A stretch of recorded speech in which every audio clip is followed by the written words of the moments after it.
પણ આ બાજુ પોતે ગોકર્ણજીએ આવી અને વિચાર કર્યો, ફરતા ફરતા આવ્યા પોતાના ગામમાં. રાત્રિનો અંધકાર છે, વિચાર કર્યો કે ઘર કોનું કકડાવું, તો અહીંયા જઈને પણ રાત્રિ મુકાન મારું ઘર છે, મારે જવું જોઈએ. વેરાન થયેલું સુનસાન, નથી હવે તો આત્મદેવ અને નથી તો ધૂંધલી. અને પોતે જોયું તો પોતે વિશ્રામ કરવો તો કે 4 કલાક આ ઊંઘ લઈ લઉં, યાત્રાના પ્રવાસનો થાક ઉતરી જાય.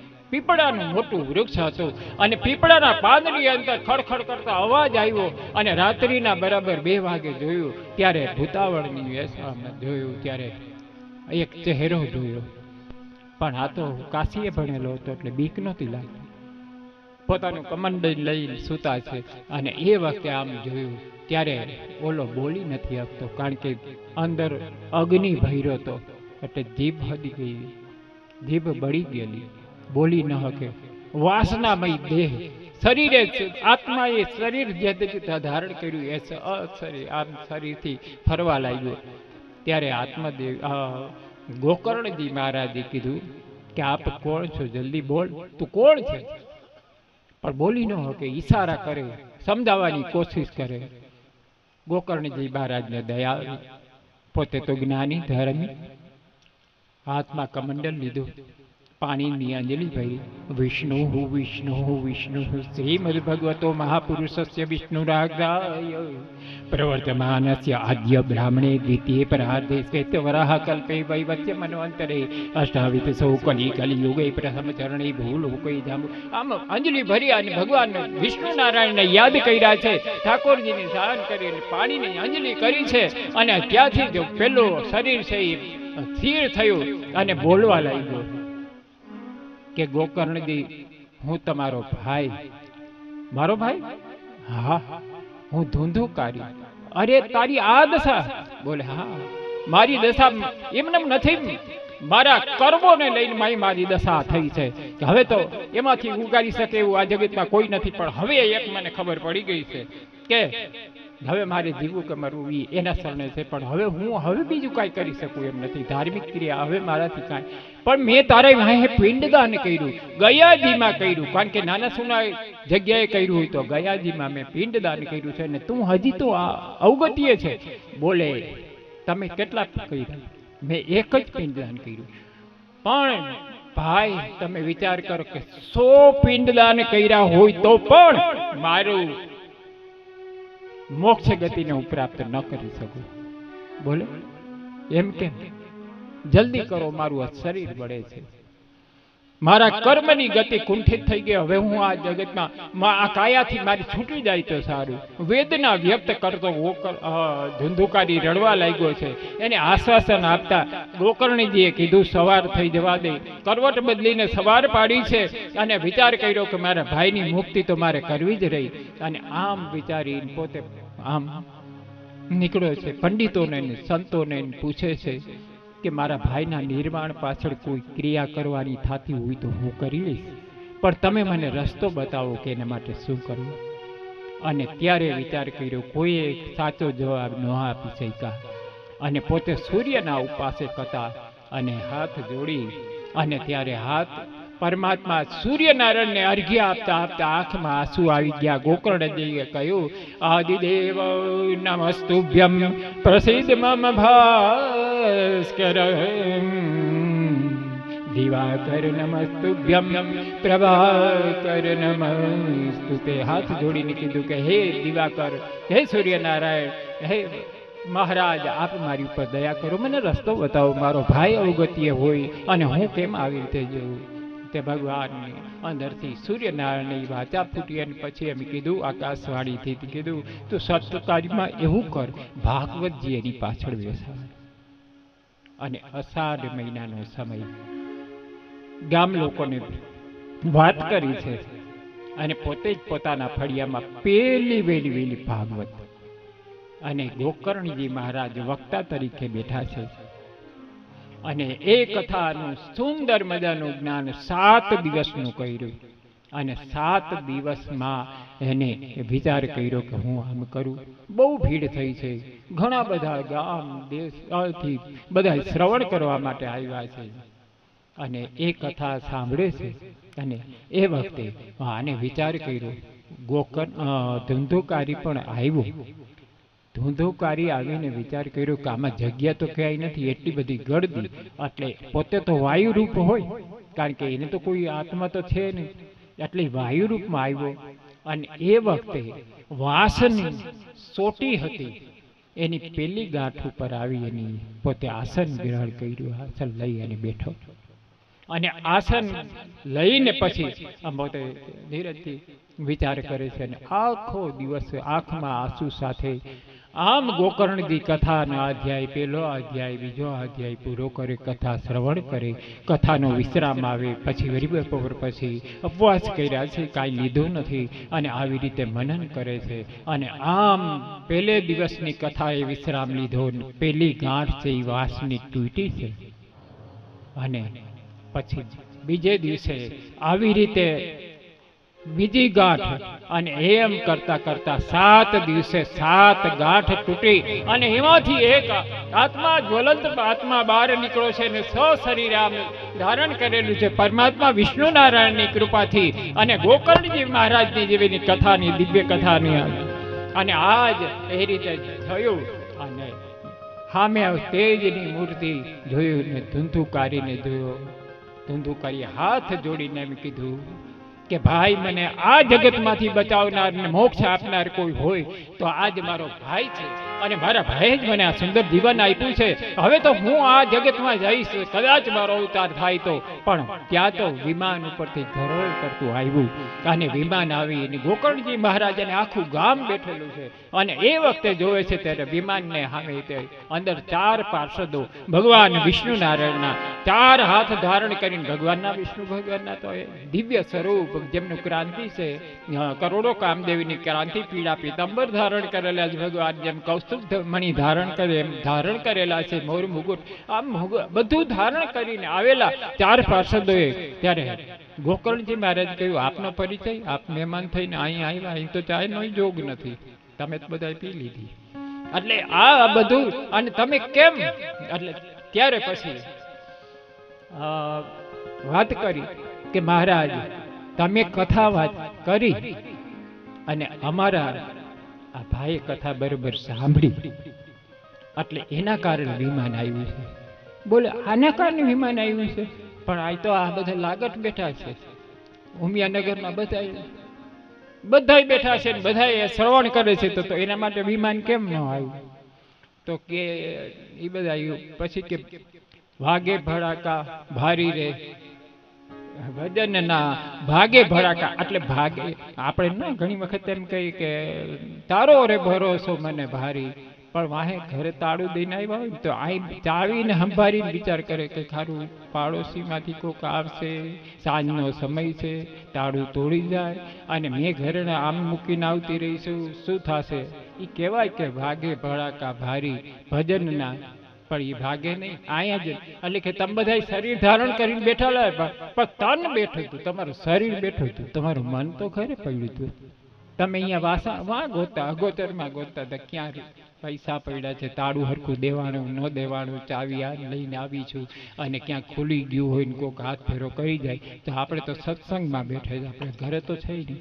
આવું વિચાર કરે તો પણ, એટલે આમ વિચારીને પોતે દુઃખી થયેલી માવડી.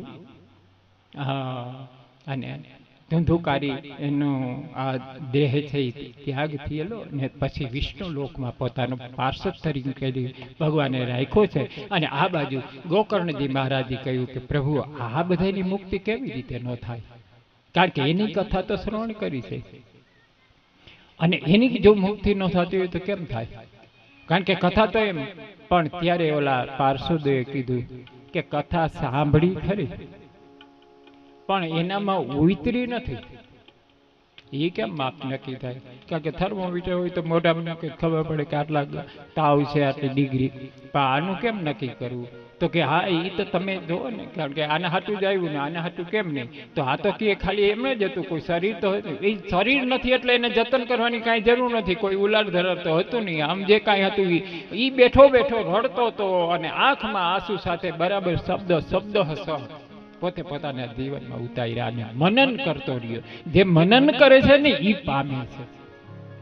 તમારું મારું છે એ મનન છે એ નથી હોતું અને આપણે પરિણામે દુઃખી. એટલે અહીંયા બેસીએ ત્યારે જ્યારે પણ કથાના કોઈ પણ શબ્દો તમારા ને મારા જીવનમાં ક્યાંક ને ક્યાંક આપણા હૃદય સુધી પહોંચી જાય તો તમે એને કંજૂસ લોભી ને માણસ જેમ ધનને સાચવે ને એવા શબ્દોને ક્યારેક સાચવજો.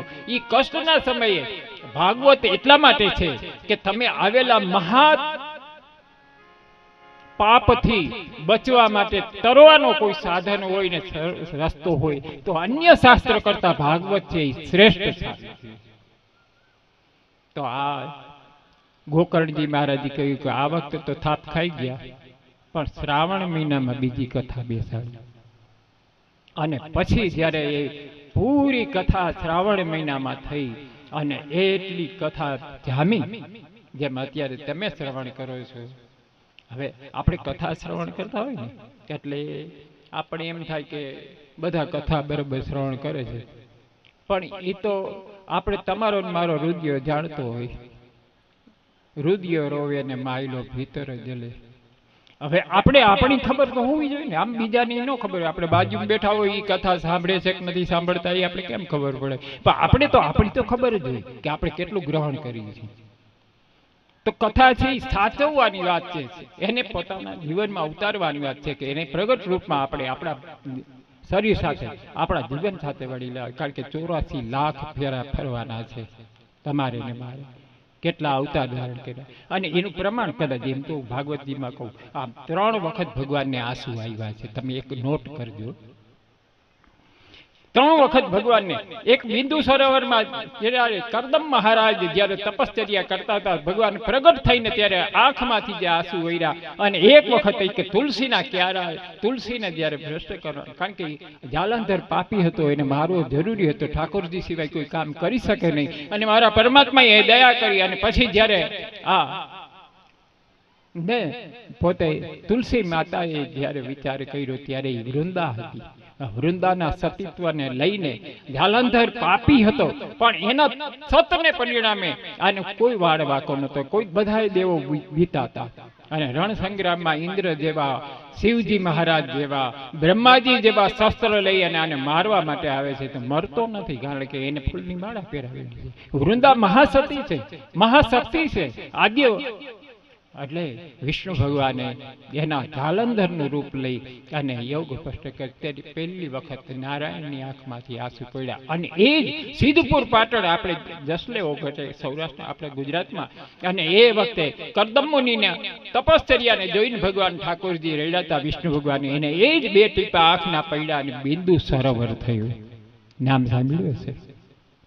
જે બિંદુ સરોવર એ પરમાત્માની આંખના આંસુ છે.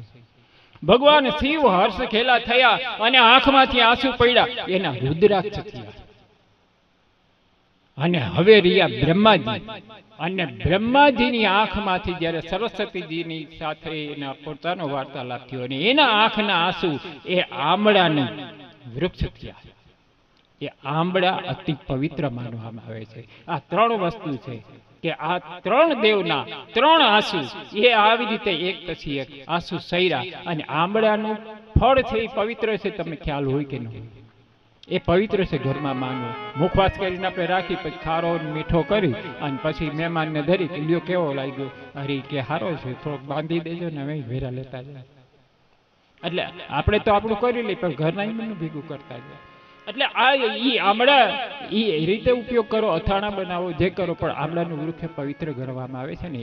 એમ ઉમરાનું વૃક્ષ છે. ઉમરો છે ને એ અન્નક્ષેત્ર કહેવાય છે. ઉમરો છે એ પક્ષીના સ્વાદ માટે પણ છે. પક્ષી એમાં બહુ ખાય. ઉમરો બીજી રીતેનો હવનના લાકડામાં કામ આવે, સમિધ માટે કામ આવે. એટલે એ ઉમરાનું ઝાડ એમાં હા આંબળા. અને આ વખતે પછી તો શ્રાવણ મહિનામાં કથા જામી.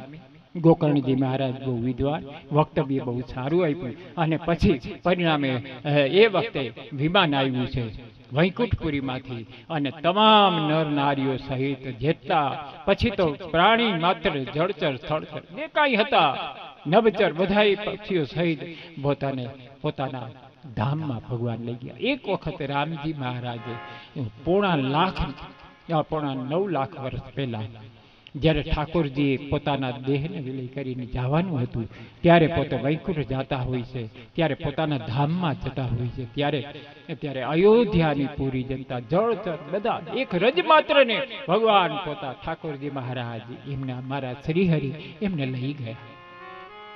તો એ પરમ કૃપાળુ પરમાત્માની દયા. હવે આગળની કથામાં પ્રવેશ કરીએ તે પહેલા પહેલા ભાગવતજીનો જે અધ્યાયની પહેલા જે મહત્વ સમજાવે એ કથા, દિવ્ય કથા કહી છે. આ બાજુ હવે મહાભારતનું ક્ષેત્રનો શરૂઆત થાય છે અને એ વખતે ભગવાન છે એ પરમાત્મા કૃષ્ણચંદ્રમણી આવે છે અને ઠાકોરજીની દયાથી હવે થોડી વાર 2 મિનિટ તમે થોડાક બોર મારાથી થઈ ગયા, તમે થોડોક હજી 5 દી તો સહન મને કરવો જ પડશે. એટલે હવે હું આગળ એ કરું. ભજો ભજો ભજો મને પાંડુરંગ વિઠ્ઠલા, ભજો ભજો પાંડુરંગ વિઠ્ઠલા, ભજો ભજો ભજો મને પાંડુરંગ વિઠ્ઠલા, ભજ ભજ ભજ મને પાંડુરંગ વિઠ્ઠલા, ભજો ભજો ભજો મને પાંડુરંગ વિઠ્ઠલા, ભજો ભજ ભજ મને પાંડુરંગ વિઠ્ઠલા, પાંડુરંગ વિઠ્ઠલા, પંડરીનાથા વિઠ્ઠલા, પાંડુરંગ વિઠ્ઠલા, પાંડરનાથ વિઠ્ઠલા, પાંડુરંગ વિઠ્ઠલા, પંડરીનાથ વિઠ્ઠલા, પાંડુરંગ વિઠ્ઠલા,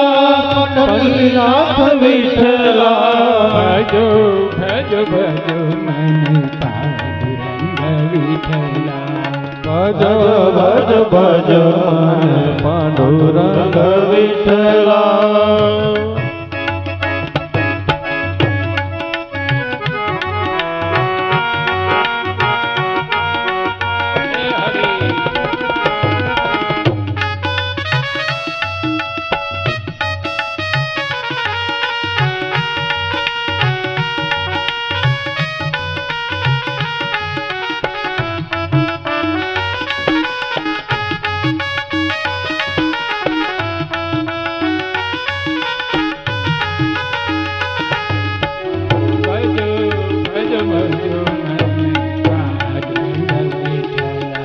ભજો ભજ ભજ મને પાંડુરંગ વિઠ્ઠલા, પાંડુરંગ વિઠ્ઠલા, રૂક્ષ્મણી વિઠ્ઠલા, પાંડુરંગ વિઠ્ઠલા, રૂક્ષ્મણી વિઠ્ઠલા, પાંડુરંગ વિઠ્ઠલા, રૂકમાઈ વિઠ્ઠલા, પાંડુરંગ વિઠ્ઠલા, રૂકમાઈ વિઠ્ઠલા, પાંડુરંગ વિઠ્ઠલા, રૂકમાઈ વિઠ્ઠલા, પાંડુરંગ વિઠ્ઠલા, રૂકમાઈ વિઠ્ઠલા, ભજો ભજો ભજો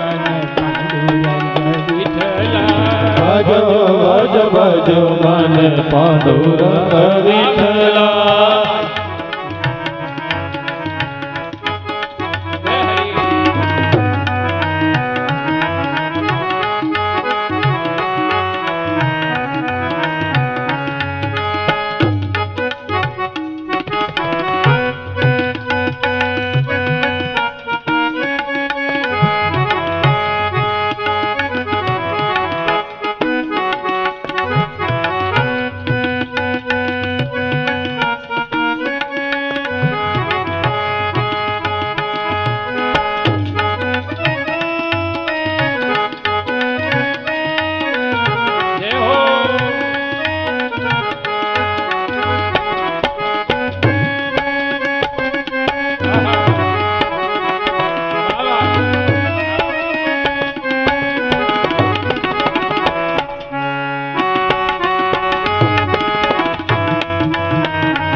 ભજો મને પાંડુરંગ વિઠ્ઠલા ભજ ભજ મને પાંડુરંગ વિઠ્ઠલા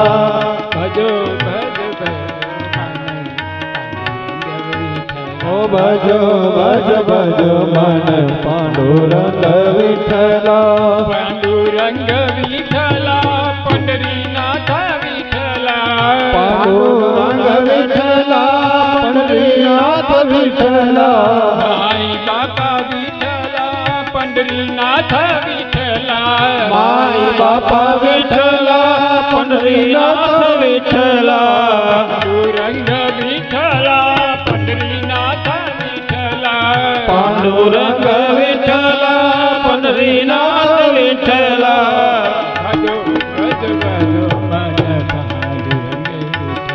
ભજો ભજ ભજો મન પાંડુરંગ વિઠ્ઠલા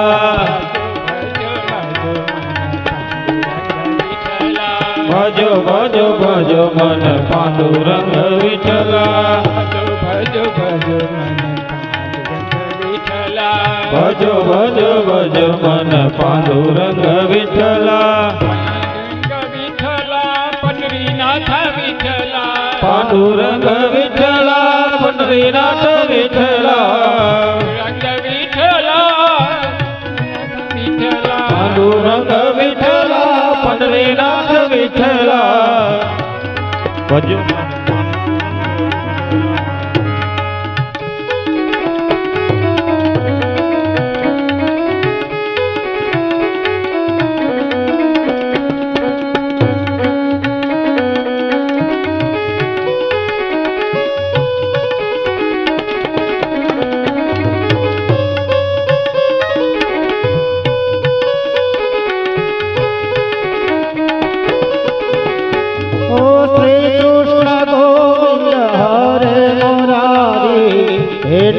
નારાયણ વાસુદેવા શ્રી કૃષ્ણ ગોવિંદ હરે મુરારી હે નાથ નારાયણ વાસુદેવા શ્રી કૃષ્ણ ગોવિંદ હરે મુરારી હે નાથ નારાયણ વાસુદેવ શ્રી કૃષ્ણ ગોવિંદ હરે મુરારી હે નાથ નારાયણ વાસુદેવા જય રાધા રમણ હરિ બોલ જય જય રાધા રમણ હરિ બોલ જય જય રાધા રમણ હરિ બોલ જય જય રાધા રમણ હરિ બોલ જય રાધા રમણ હરિ બોલ જય જય રાધા રમણ હરિ બોલ જય જય રાધા રમણ હરિ બોલ જય જય રાધા રમણ હરિ બોલ